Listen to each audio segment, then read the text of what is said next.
Today we're going to cover day 2 of the Mongols. Yesterday we covered Genghis Khan, where the Mongols were from, that Genghis Khan had conquered China and Middle East and down into northern India. Genghis Khan passed away in 1227. After that, they began the idea of separating his area into regions called khanates. Each one of his descendants took over one of those areas and controlled one of those areas.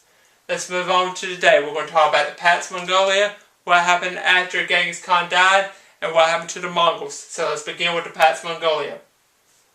Pax Mongolia happens about late 1200s to 1300s. Mongols began pushing peace and order across their empire.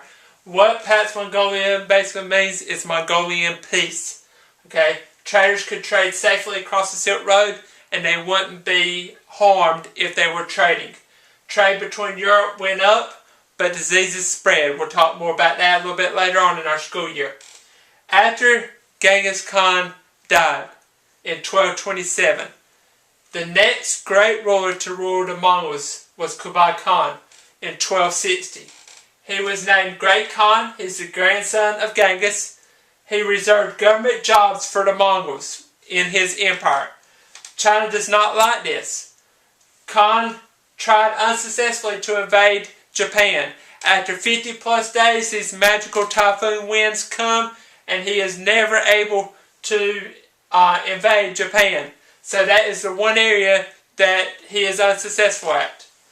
So, let's go ahead and say that Kublai isn't as successful in invading as his grandfather Genghis was.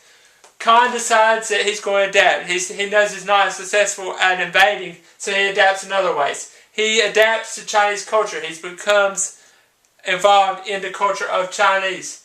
He used Chinese advisors. Basically what that means is people that know the Chinese customs and are Chinese to tell him certain things that he needs to know to be successful in China.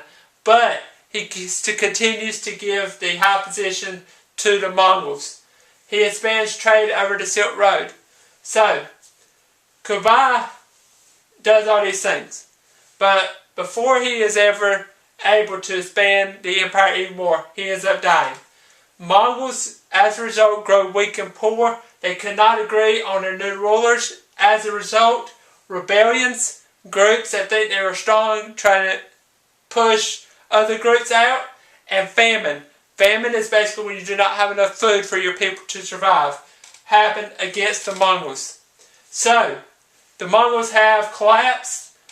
Khan, before that, has adapted to Chinese culture. Kublai takes over after his grandfather Genghis. He begins to spread this Mongolian peace.